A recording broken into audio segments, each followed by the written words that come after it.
आवाजावरूनच तुमच्या लक्षात आलं असेल की हे रोल किती कुरकुरीत आणि एकदम असे क्रिस्पी झालेले आहेत. करायला एकदम साधे सोपे आहेत आणि जवळजवळ फक्त 7 ते 8 मिनिटातच हे तयार होतात. तर व्हिडिओ शेवटपर्यंत नक्की बघा आणि चॅनेलवर जर नवीन असेल तर चॅनेलला नक्की सबस्क्राईब करा, कारण अशा साध्या सोप्या रेसिपीज आपल्या चॅनेलवर बघायला मिळतील. चला तर मग पटकन सुरुवात करूया. सुरुवातीला मी ब्रेडच्या 6 स्लाईस घेतलेल्या आहेत. आता या ब्रेडच्या स्लाईस आपण मिक्सरमध्ये घालून फिरवून थोड्याशा घ्यायचे आहेत. आता अशा पद्धतीने ब्रेडचे आपल्याला तुकडे करून मिक्सरच्या भांड्यामध्ये घालून घ्यायचे आहेत. इथं मी 6 ब्रेडचे सगळे तुकडे करून घेतलेले आहेत आणि मिक्सरला आपल्याला हे थोडेसे अशा पद्धतीने फिरवून घ्यायचे आहेत, जेणेकरून आपले रोल क्रिस्पी होतील. म्हणून आपण यासाठी अशा पद्धतीने ब्रेड थोडासा फिरवून घ्यायचा आहे. त्यानंतर इथे मी मीडियम साईजचे 2 बटाटे उकडून घेतलेले आहेत. आता हे बटाटे आपण किसणीने अशा पद्धतीने किसून घ्यायचे आहेत. याच्याऐवजी तुम्ही हाताने देखील हे स्मॅश करून घेऊ शकता. मी किसणीनेच किसून घेतलेले आहेत. आता त्यानंतर इथं सगळं हे दोन्ही बटाटे किसून झालेले आहेत. आता यामध्ये मी 1 मीडियम साईजचा कांदा बारीक चिरून घातलेला आहे. त्यानंतर थोडासा म्हणजे 1 मीडियम साईजचा टोमॅटो देखील बारीक चिरून घालायचा.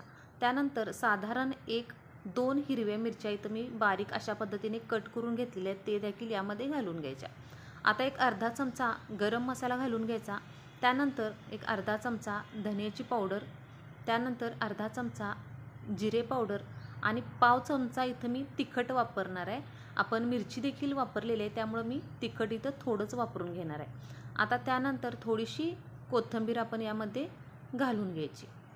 आता जो आपण ब्रेडचा चुरा करून घेतला तो थोडासा त्यातील आपण ताटामध्ये किंवा प्लेटमध्ये साईडला अशा पद्धतीने थोडा काढून घ्यायचा आणि राहिलेला ब्रेडचा चुरा जो आहे तो आपल्याला यामध्येच बटाट्यामध्ये मिक्स करून घ्यायचा आहे. आता चवीनुसार थोडंसं आपण आता यामध्ये मीठ घालून घ्यायचं. इथं मी साधारण पाव चमचा मीठ घालून घेतलेलं आहे आणि आता आपल्याला छान असं हे मिक्स करून घ्यायचं आहे. या बटाट्यामध्ये हे सगळं कांदा टोमॅटो सगळं मसाला आपल्याला छानपैकी 1-2 मिनिट असाच मिक्स करून घ्यायचा आहे. आपण यामध्ये ब्रेडचा चुरा घातलेला आहे कारण आतून देखील आपले हे रोल क्रिस्पी होतील, म्हणून आपण यामध्ये ब्रेडचा चुरा वापरलेला आहे. तुम्ही नाही घातला तरी चालेल, पण घातला तर ते थोडेसे आतून देखील क्रिस्पी होतील आणि वरून देखील क्रिस्पी होतील. आता हे छान मिक्स करून आपलं झालेलं आहे. आता हाताला थोडंसं तेल लावून घ्यायचं आणि आपल्याला याचा अशा पद्धतीने गोळा बनवून घ्यायचा आहे आणि त्यानंतर आपल्याला हवा तसा याचा शेप देऊन घ्यायचा आहे. मी अशा पद्धतीने याला शेप देऊन घेणार आहे. थोडासा लांबट आणि असा उभा असा शेप देऊन घेणार आहे. तुम्ही याचे गोल देखील शेप बनवू शकता. आता अशा पद्धतीने मी काही थोडेसे इथं बनवून घेणार आहेत. सुरुवातीला मी 4 बनवून घेतलेले आहेत. आता त्यानंतर एका प्लेटमध्ये मी 2 चमचे कॉर्नफ्लॉवर घेऊन त्यामध्ये थोडंसं पाणी मिक्स करून घेतलेलं आहे. आता एक रोल आपल्याला यामध्ये कॉर्नफ्लॉवरच्या या पाण्यामध्ये डीप करून घ्यायचा आहे. अशा पद्धतीने सगळीकडे कॉर्नफ्लॉवर डीप करून घ्यायचा आणि त्यानंतर आपण जो एक्स्ट्रा साईडला ब्रेडचे क्रम्स जे थोडे काढून घेतले होते त्यामध्ये एक गोळा अशा पद्धतीने आपल्याला छान मिक्स करून घ्यायचा आहे, जेणेकरून ब्रेड्सचे जे क्रम्स आहेत ते या रोलला चिकटून बसतील. म्हणून आपण कॉर्नफ्लॉवरच्या पाण्यामध्ये डीप करून अशा पद्धतीने याला ब्रेड क्रम्स लावून घेतलेले आहेत. आता तेल छान कडकडीत गरम करायचं आणि मीडियम गॅसवर एक आपल्याला रोल यामध्ये तेलामध्ये सोडून घ्यायचं आणि मीडियम गॅसवर 3 ते 4 मिनिट आपल्याला हे छान कुरकुरीत होईपर्यंत तळून घ्यायचं आहे. अगदी टाकल्या लगेच पलटी करायचे नाहीत, कारण ते चमच्याला एखाद्या वेळेस चिकटून बसतील. साधारण अर्धा मिनिट झाला की त्यानंतर हे थोडेसे अलटी पलटी करून आपल्याला 3 ते 4 मिनिट मीडियम गॅसवर याला तळून घ्यायचे आणि हे वरून देखील क्रिस्पी होतात आणि आतून देखील तेवढेच हे रोल क्रिस्पी होतात.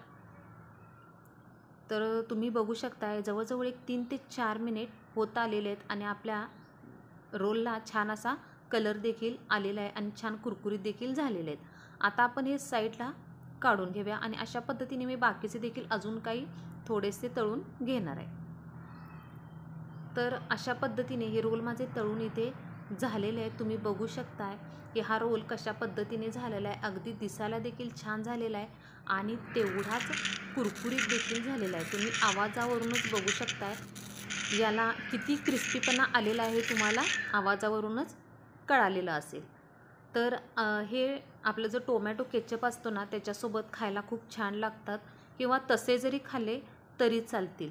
तर अशा पद्धतीने आपले हे 7 ते 8 मिनिटातच अगदी कुरकुरीत आणि क्रिस्पी असे ब्रेडचे रोल तयार झालेले आहेत. तर व्हिडिओ कसा वाटला हे कमेंट करून सांगा. व्हिडिओ आवडला तर चॅनेलला नक्की सबस्क्राईब करा.